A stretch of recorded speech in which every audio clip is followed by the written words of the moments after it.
It's wonderful to have so many people join us online this afternoon to participate in this latest ARACY webinar. We're delighted to be able to bring the webinar to you today. And as I said, it is wonderful to be able to gather a virtual community together during this time. ARACY is, as always, delighted to be bringing you interesting speakers talking about things that matter and that are effectively important at the moment. Before we begin, I do want to take a moment to pause and to acknowledge that we are all sitting on the traditional lands of Australia's Indigenous people. I want to pay my respects to the traditional owners of the land here in Canberra, the Ngunnawal people. I want to acknowledge their elders, past, present, and to acknowledge that there is a growing group of emerging elders in this town as well. I want to acknowledge the contribution that Aboriginal people continue to make to the life of this vibrant city and thank them for that contribution. Today's webinar, Learning from Lockdown, Inclusive Education for Students with Complex and Challenging Needs, is brought to you by Megan Watts. Megan is a long-term friend of ARACY. Megan is currently delivering the educational program at the Cottage. The Cottage education program is an education program delivered in a health setting for teenagers with chronic or acute mental health diagnoses. Megan is a secondary school teacher and a PhD candidate at the University of Canberra. Megan's research centres on the use of teleconferencing to support educational connections for students with significant illness and injury. And Megan has worked with ARACY to publish a number of papers on this issue. It's wonderful to be able to let Megan have this platform this afternoon and to hopefully take some of her valuable lessons and really put that knowledge to work in the hands of the group that we've got gathered today. So without further ado, I'll hand over to you, Megan. Thanks, Penny. And I'll apologise now for the slight dodginess of my voice. I do not have COVID, but have not had a fantastic week in terms of health. So if I'm coughing and spluttering, my apologies. I was born on the lands of the Yawajali language group near the Garrawerd, which most of white Australia knows as the Grampians.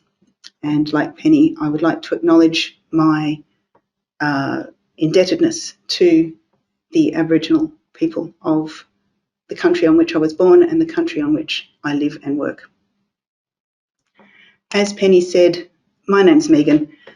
And I'm the mother of two rather young, wonderful young women, both of whom live with ongoing chronic medical and mental health conditions. Very early in the school career of my youngest daughter, I realised that as a middle-class white professional woman working inside the education system, I was struggling to ensure that my children's learning needs were being met. That realisation challenged me to consider the lived experiences of parents and students without my privilege and agency, and thus my career took a sharp turn into inclusive education. I've since completed a Masters of Inclusive Education, spent 2.5 years lecturing in Inclusive Ed at the University of Canberra, completed my PhD research, and I am writing up my thesis. That research explores the impact on motivation and engagement of high school students when a member of their cohort connects to the classroom through teleconferencing. I was seconded to ARACY for a year to complete the Taking Responsibility project, which details the gaps in provision of education policy and procedures for students experiencing educational disadvantage due to significant illness or injury. I'm now a member of the Flexible Education team within the ACT Education Directorate, delivering an education program in a day setting for young people with severe mental health conditions. I do need to state that what I am presenting today is absolutely not the official position of the ACT Education or ACT Health Directorates. These are my personal responses to what I have observed and to my own lived experience of learning and teaching throughout the COVID-19 period, viewed through the lens of inclusive education. And as you can see on the slide, there's a couple of concepts I need to foreground. Bloom's taxonomy is a hierarchical ordering of cognitive skills that can help teachers teach and students learn.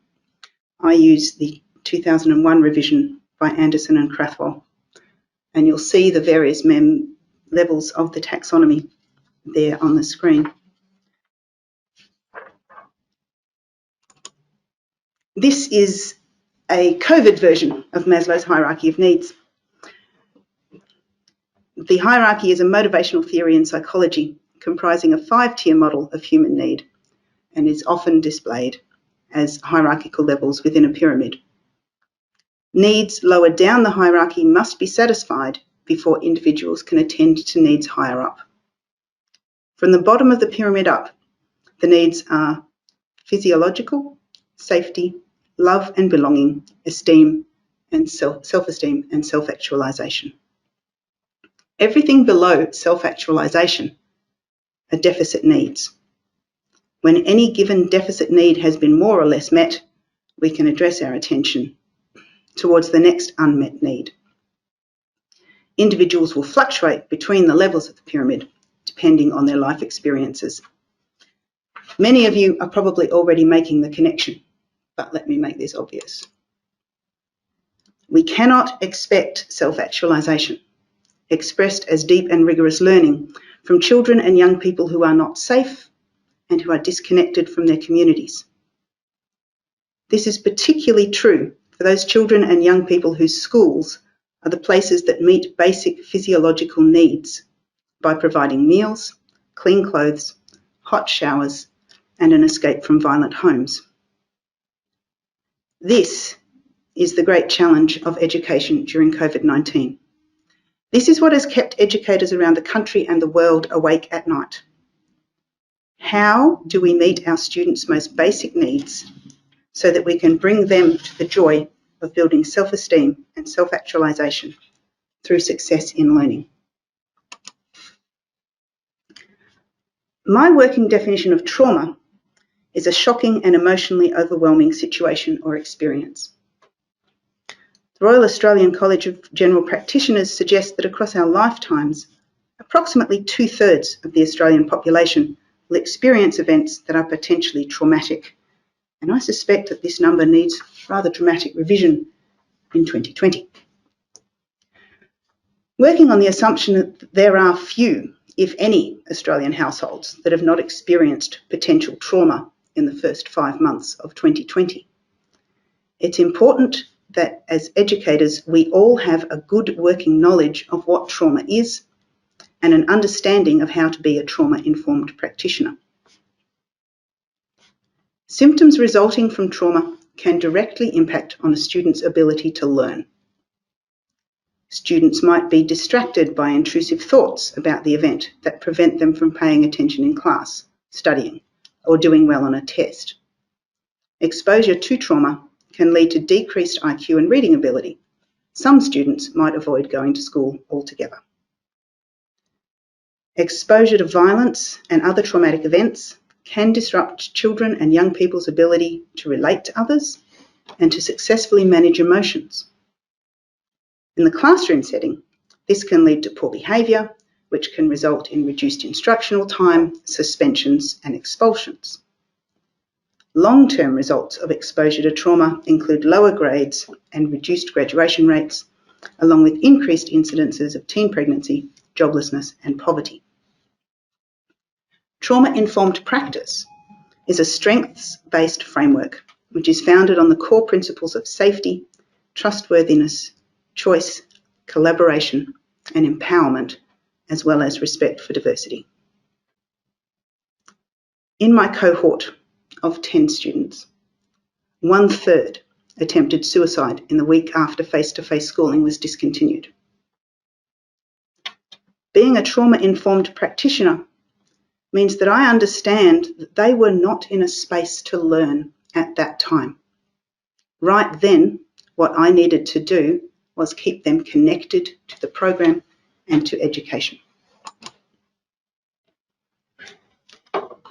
Connectedness to education is a key component to success in education. My PhD research is focused on connectedness for students with significant illness or injury. This cohort faces the double burden of illness and school absence, which engenders a variety of challenges in their education, and they may experience a range of adverse short-term and long-term consequences. Research conducted by Missing School states that academic achievement for this cohort may be hindered, school relationships can be disrupted, motivation and engagement diminished, and isolation from the school community and peer group can have a profound effect on the student's social and emotional well-being. Children and young people who are working at the lower levels of Maslow's hierarchy and who are not connected to their learning community are not in a great position to be moving through Bloom's taxonomy. In this discussion, we need to remember that while most students are now back face-to-face, there are still those who have not yet returned. These are the students who have complex medical needs, or whose parents have complex medical needs, or students whose parents have failed or been unable to arrange and support their return. And that last category includes students presenting with school refusal and parents who have disengaged their children and young people from education. There are several key elements of what I've learnt about teaching and learning in lockdown. These are the need to re-examine the nature of vulnerability in the COVID context, what and how we define as disability, potential barriers to learning that are unique to or amplified by COVID, and opportunities that have become available to educators as a result of COVID. The Rapid Response Report from Brown et al. States that there are a large number of Australian children and young people who are vulnerable to adverse effects on their educational outcomes, nutrition, physical movement, social and emotional well-being, by being physically disconnected from school. This number is estimated to be 46% of the student population. Brown et al. Defined categories of vulnerable students in the COVID period, as you can see on the screen here. In terms of students experiencing traditional markers of disadvantage, I would, on top of the markers that Brown et al. Identified, I would add children and young people with significant illness and injury who were not featured in the Brown report. With this in mind, I'd suggest that we need to make some changes to what we consider constitutes a disability in the context of COVID-19. And using a social rather than medical model of disability is very helpful here. What are the barriers that were disabling and are continuing to disable our students through the COVID period? The barriers that I've identified are listed here. In terms of technological, obviously, access to reliable internet and appropriate devices. And this is a very clear socio-economic element to this particular educational disability. But also loads on the internet, with many adults also working digitally from home. I don't know if you've ever tried to learn Auslan with slow and partially pixelated video, or if you're aware that there was at least one school in Australia, Cabbage Tree Island Primary, where none of their 40 students were able to do online learning during the lockdown, as there was no reliable internet available at home and only one family had a laptop, which broke in the first week. Physical barriers, including student age and physical dexterity, as well as the home environment itself. How many kindergarten students can manipulate a mouse? How many students were or are still attempting to learn in the home, and what furniture and space is available to them? And as a side note, what happened or is happening to sleep hygiene in the context of students completing their schoolwork in their bedrooms for hours every day? Is there an adult who has a connection to education physically available in the environment to support the learning? And cognitive, which brings us back to Maslow. Do the students have the physical and emotional brain space to learn? What are the learning skills they need to learn digitally? How are these skills different to learning in a physical classroom? How do we teach digital learning skills in a normal environment, and how much more difficult is it to teach digital learning skills through a digital environment? One of the findings of my PhD research is that people who are learning techniques should not be learning technologies. In other words, If a student doesn't know how to solve a basic mathematical problem, trying to teach them how to do so using the calculator app on their phone via a video link is extremely fraught. The disability standards for education provide us with a great starting point from which to build our understanding of inclusive education through a COVID-19 lens. Do we know which of our students have had their learning disabled by COVID? Are we ensuring that all our students with disability are enrolled, participating in educational courses or programs, and using educational services and facilities on the same basis as students without disability?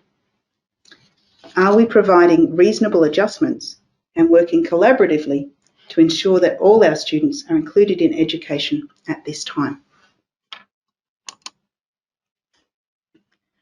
My lived experience of education during COVID-19 has been in the ACT, and obviously experiences in other jurisdictions will differ. The ACT has the huge advantage of being a small jurisdiction, both in student numbers and in physical size. Overall, we have higher socio-economic status than any other jurisdiction in Australia. That does not mean that we do not have students from low socio-economic homes, just that our ratio of those students is lower than other jurisdictions. We have less social disadvantage, and thus, in theory, less technological disadvantage. While all government secondary school students in the ACT had already been issued with Chromebooks, that provision was extended to students in years 4 to 6 at the start of the lockdown. However, throughout the lockdown, the ACT experienced the worst internet congestion in the country. And this compounded pre-existing disadvantage, where South Canberra has some of the lowest ratings for availability and quality of broadband in Australia. The current high rate of internet congestion appears in part to be caused by the fact that the ACT has a high rate of adults working from home during the COVID period. These adults cannot be presumed to be able to support or be capable of supporting the learning of their children and young people. And their presence also potentially means less physical space available in which students can work. ACT public schools were pupil-free for the last 14 days of Term 1 to allow teachers to improve their skills in the provision of online learning. Between 28 April and 15 May, ACT public schools moved to remote delivery of learning. The Learning and Teaching section provided a wealth of resources for teachers and parents, some of which are shown here. From 18 May to 2 June, we staggered the return of students back to face-to-face learning. My students were offered the opportunity to connect via video chat twice daily for the last 10 days of Term 1, and were also provided with online learning opportunities across the entire lockdown period. Particularly vulnerable members of my cohort physically attended at an alternative location from day 1 of Term 2, and all were expected to return to face-to-face attendance from the 18th of May. There were many barriers to inclusive education during the lockdown. I've chosen to highlight 5 in particular: technological, expectational, cognitive disruption, comfort zones, and teacher time and wellbeing. In some parts of the country, the technological barrier should have been the easiest to overcome. Education systems certainly attempted to provide the digital tools necessary for students to connect to learning. I've previously talked about the rollout of Chromebooks to every ACT public school student from Year 4 upwards, and the situation on Cabbage Tree Island. In the ACT, if students did not have internet access at home, they were encouraged to physically attend school, and I presume this was the case in other jurisdictions. I have students living in residential mental health care, where traditionally internet access is highly restricted. Even the health system tried to find some ways around its rules to ensure that the students had some education access every day, but success was limited. I also acknowledge the intersectionality of issues that are tied up in what looks like should be a simple solution. I know of a young person with dissociative personality disorder, not actually one of my students, who had one of the alters physically destroy their Chromebook as a way of controlling them or punishing them for not committing suicide. It is much easier for a violent and controlling parent to torment and abuse a child by removing their access to school when school can only be accessed digitally. And at a less confronting level, if there are multiple students in the one home all talking to their teachers via video link at the same time in the same space, how bad is the feedback loop? Let's talk about expectations. The mindset that students learn by sitting at a desk for 6 hours a day completing worksheets took some work for us to overcome. Teachers know that students learn in different ways. My lived experience as a hospital school teacher also tells me that given one-to-one student-adult ratios, children and young people can cover off a full day of learning in about 3 hours, even at senior secondary level. And that is for students who are medically unwell and thus not at their cognitive best. I saw little, if anything, from our political leaders and the media that highlights this reality. Let's talk about cognitive disruption due to fundamental changes at the lower levels of Maslow's hierarchy: safety, security, stability, freedom from fear, sense of belonging.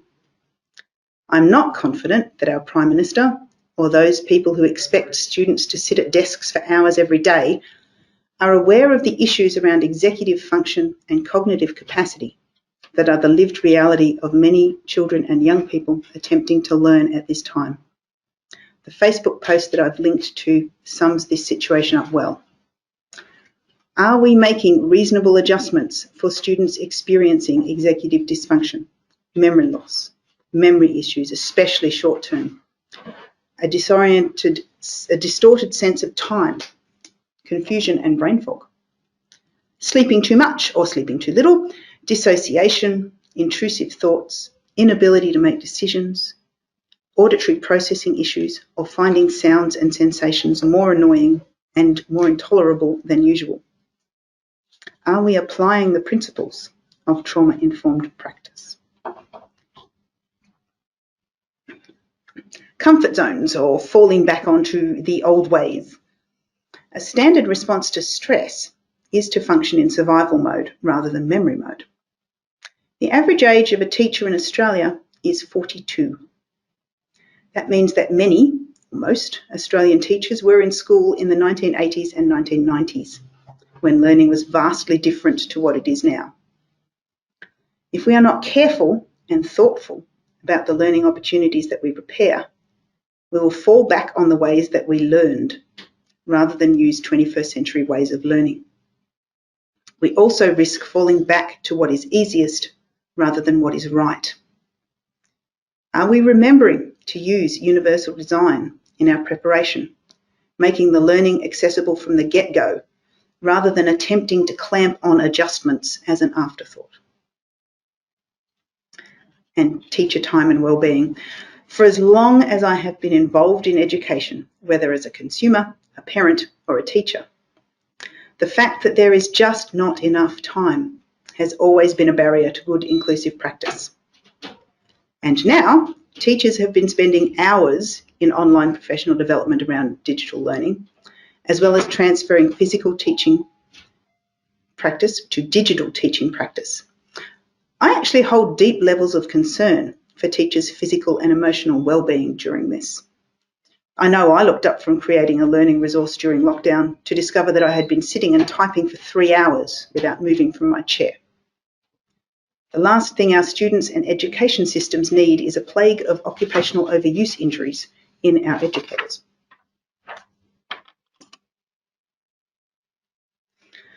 I suspect that every educator and school leader listening to this webinar is heartily sick of hearing phrases like exciting new opportunity and thank you for all that you do and your role has never been more important.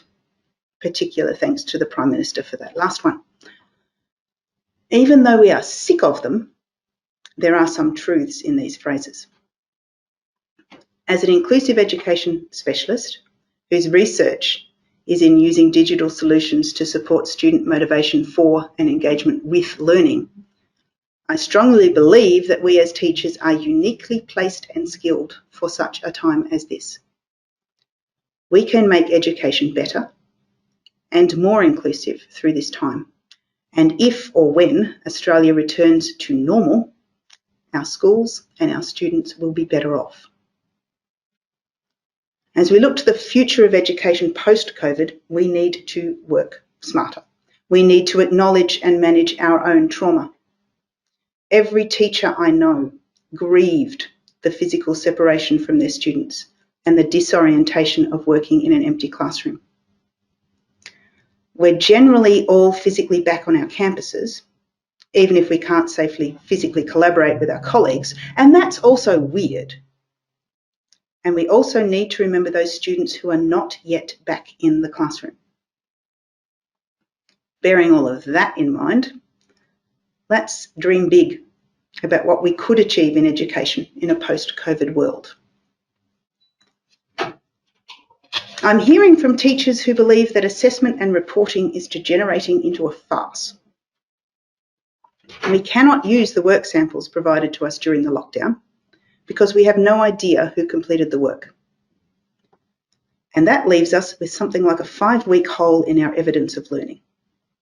And the option of choosing between attempting to cover what's been missed or doing formal assessments to provide some evidence for our decision making. Thankfully, COVID-19 has given us a break from NAPLAN, and I understand that schools around the country have been relieved of the requirement to assign A to E grades for this semester. I joined the principal of Guildford Grammar Preparatory School in Perth in wondering whether we can refocus teaching and learning, assessment and reporting onto the skills our students need to survive in the 21st century, rather than on an A to E model that reflects a time when memorising and regurgitating content were education.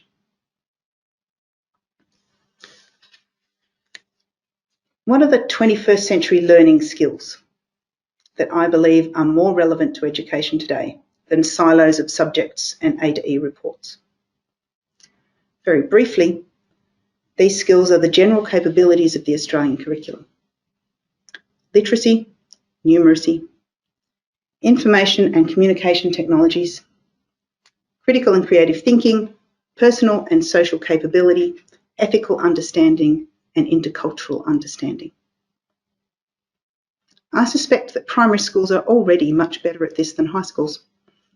Primary schools don't tend to push students into thinking that learning is broken up into specialised subject areas, rather than the wonderfully messy web of cross-curricular connection that we educators can see.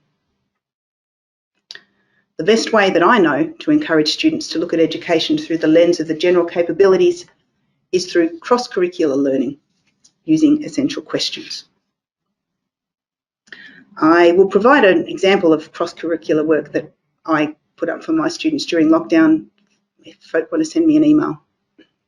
I'm not going to walk you through the tasks themselves, but I am going to talk you through this picture, which is an introduction to one element of one classroom task that I set before the lockdown. This type of visual introduction is provided for every task I set my students. The structure goes: essential question, herding question, task, achievement standards, and reflection. For an excellent explanation of essential questions, I direct you to Lee Watanabe Crockett's Essential Guide to Essential Questions. A quick and dirty summary is that an essential question cannot be answered with a quick internet search, and it generates more questions as you explore it. In flexible education, we have set shared essential questions for KLAs across all 5 of our sites.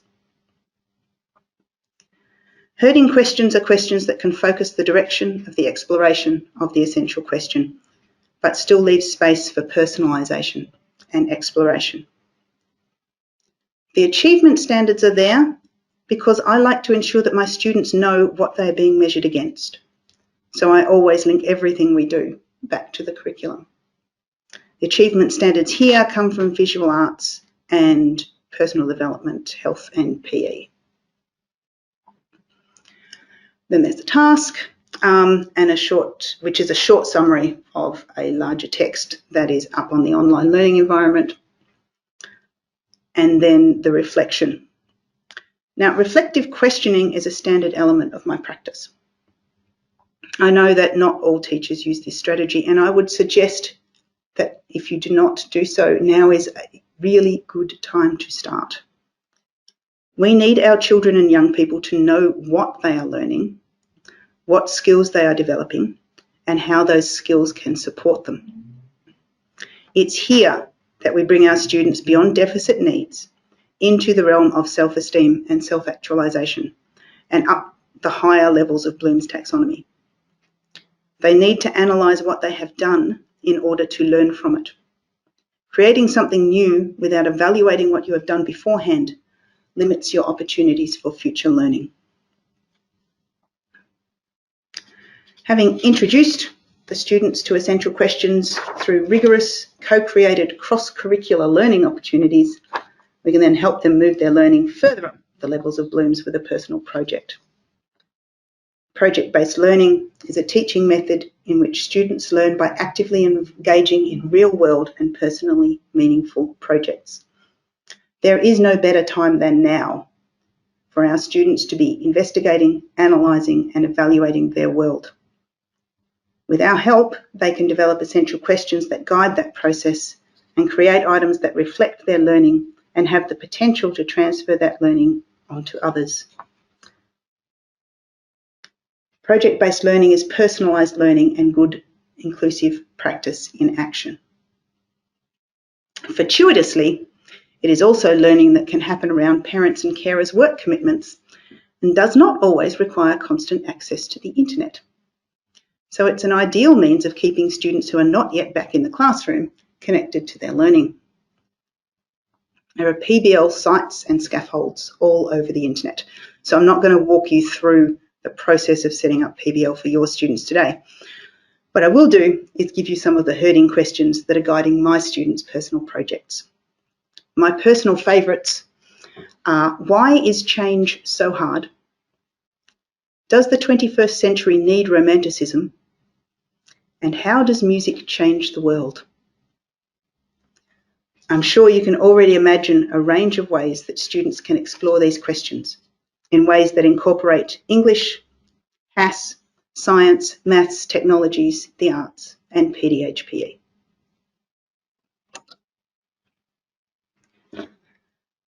I'm not one for crystal ball gazing, and the speed at which things change during COVID-19 makes trying to predict the future even more risky. Heck, I completely rewrote this webinar 3 times in a month. However, there are a couple of things that I am confident about. I do not believe that the misinformation and confusion around how education works is going away anytime soon. I suspect that education and educators will continue to be used as political footballs, just as we have always been. I also believe that as a cohort, our students will be okay.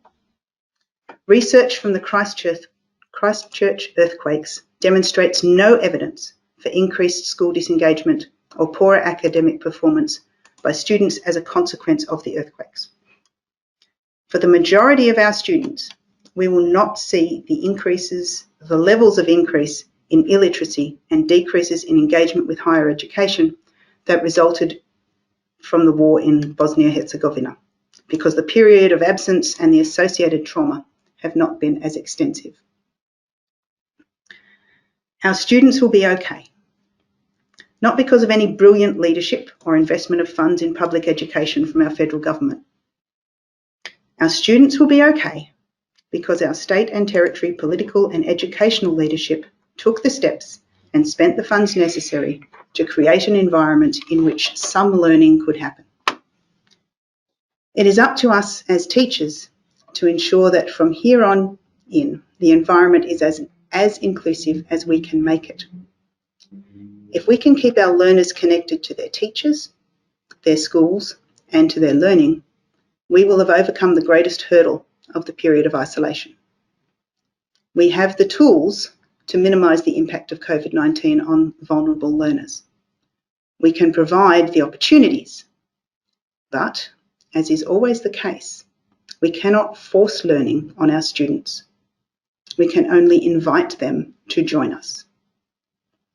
I hope that this webinar has provided you with or reminded you of some ways to extend that invitation to all of your students. Thank you for listening. Thank you so much, Megan. Fascinating to see the intersection of your research and work in action. I had a question for Megan because something I've seen on the fringes working with people who are in education, not an educator myself, is an interesting use of the phrase or the word triage as something that has become necessary as children return to school to try and identify those who need more help getting back up to speed, those who've been more deprived by COVID-19 than others. I guess this is something that teachers do instinctively, but is critical at the moment. Would you like to comment on that? Absolutely. So yes, we do triage. We have to. We need to work in the space with the people who need the most support. And that's actually one of the things when I talk about learning support assistants. I talk about the fact that learning support assistants are not there for the students who need the extra help. They're there for everybody else, so that the teacher is with the student who has the most complex need at that point in time. And the learning support assistant is there to roam the classroom and remind the quote-unquote mainstream students that what they're doing. But how we triage in COVID, in response to COVID, I think comes down to which of our students have not yet returned, which of our students did we get the least work from during the lockdown, because that to me says these are the students who are most at risk of greatest problems as a result of the lockdown. Hopefully that makes sense. I think we've got a couple of questions. Yeah, we do. Thank you, folks.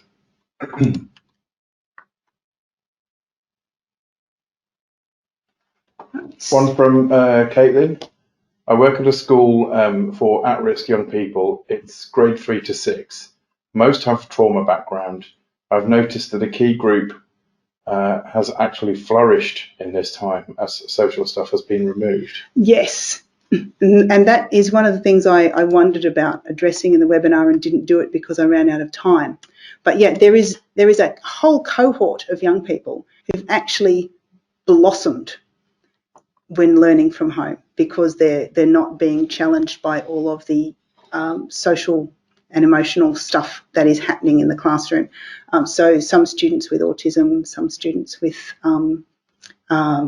trauma, yeah, they've gone great guns, and it's fantastic. And so the challenge for them is how do we now that they've actually had that level of success, how do we keep them going that well and still bring them back into the classroom? So it's a really good point, Kate. And I think that's something that's been echoed by one of our friends at BSL. Is there consideration for education to continue aspects of remote learning that have proven successful because some students have performed better, which obviously is a related yeah, absolutely. Point. And that is a really interesting point. Is this one of the potential changes that will come out of COVID? It could well be. What is the least restrictive environment for these students? That's the disability standards. We need to have these students in the least restrictive environment. If that least restrictive environment is them working from home and coming in via video connection on a regular basis, then perhaps we need to explore that. Another question from Brendan. Have you seen or are you aware of any evidence about any specific difficulties that children with trauma associated with separation from parents might have had with learning at home, separation from parents, e.g. foster children or adopted children may have had with learning at home? have not seen any evidence about that yet, but I am confident that that is something that does need to be addressed, because I think about some of the, not in my cohort that I'm paid to work with, but in my cohort that I do volunteer work with, I have young people living in refuges, and keeping them connected to education through this has been frightfully difficult, because and it comes down to that intersectionality and all of those layers of trauma and disadvantage and educational disability. That's all compounded in that. I wish I had an answer for you, Brendan. Unfortunately, I don't. Thank you, Megan. We've had a question here come in from Karen, who asks, how can external youth organisations help to support teachers and students at this point in time? That must be a tricky one unless those systems are in place. Yeah.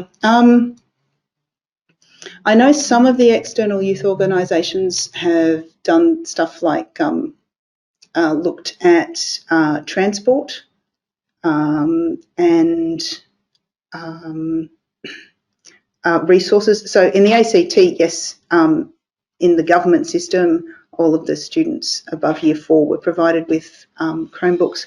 But I do know of some youth organisations that did things like got internet dongles, so that the young people had internet access that wasn't as dependent on the internet that was in the house. But coming back to the fact that we can't blooms until we've Maslow'd, a lot of the youth organisations are providing that level of safety and security and connection for these young people, and having to move that into an online space has also been fraught for the young people concerned. So I suspect, I don't really have an answer to the question, but I think it's all about communication. It's all about the youth organisations and the families and the schools, the educators working together. We've had a question come in from Darren about working with children with disabilities. And he thanks you for making some really interesting points in your presentation. Thanks, Darren. What Darren is seeing is that the students with disability are not getting the research-backed support from trained practitioners that they need. And as a result, there's a lot of putting out fires in schools.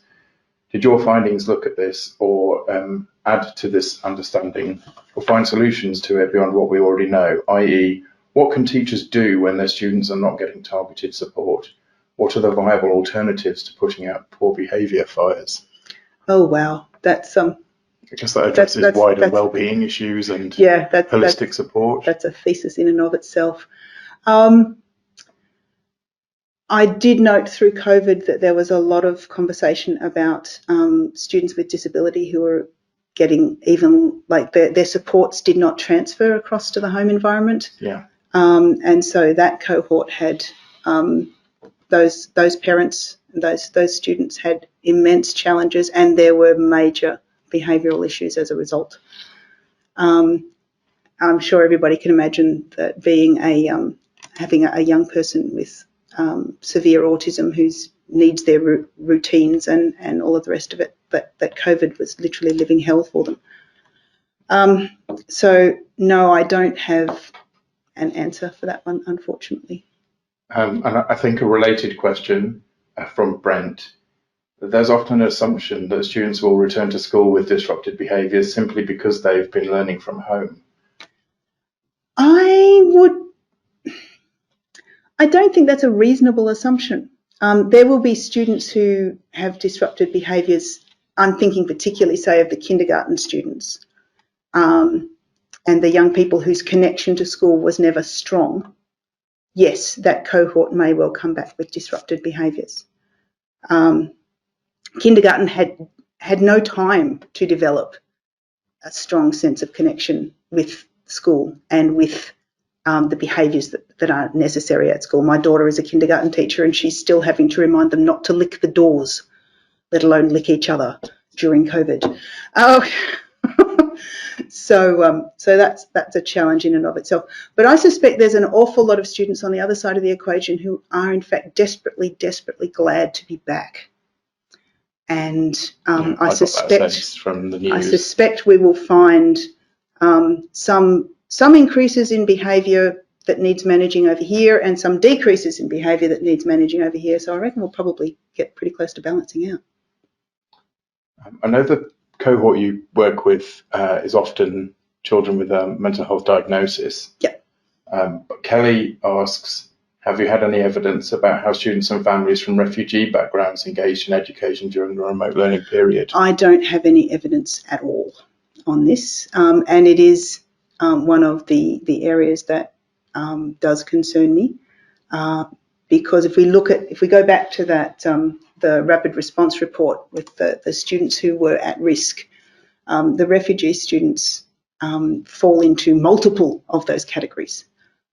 So yes, I don't even know where to begin to start looking for an answer to that question, unfortunately. Sorry, Kelly.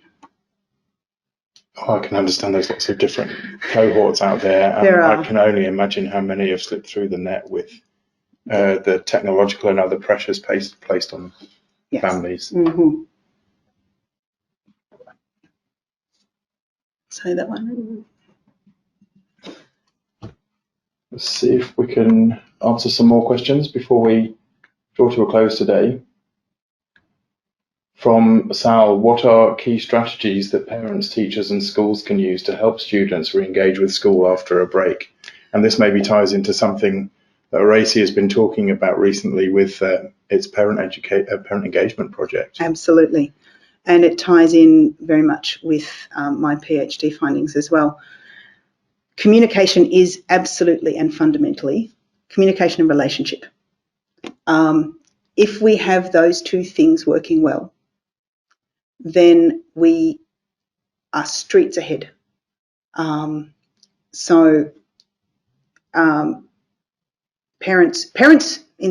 should know their young people best in terms of their strengths, their weaknesses, their likes and their dislikes, and how they respond to stress.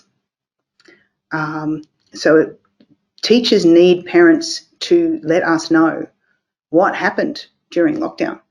How did this young person or this child deal with the stress? What behaviour changes did the parents see? What did they try? What worked? What didn't work?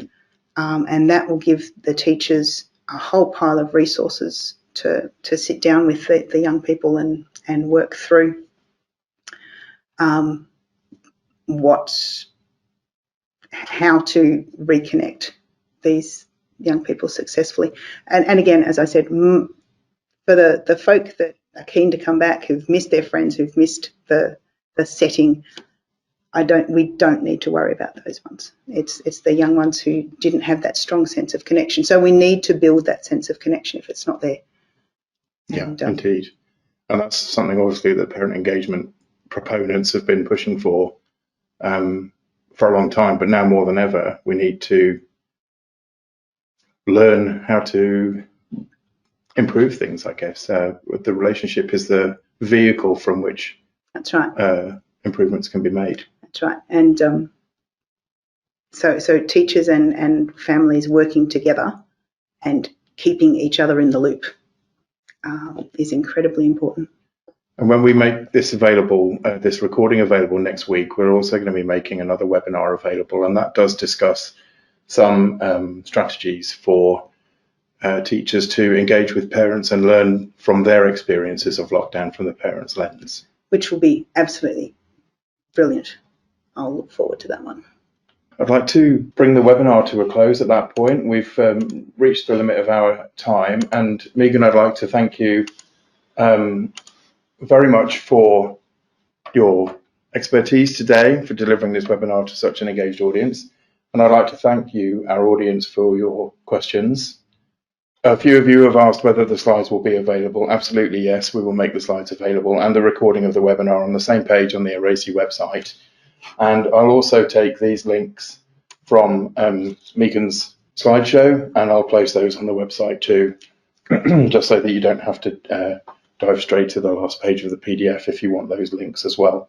But yeah, the slideshow recording and these links will all be available next week. Wonderful. Thank you once again, Megan.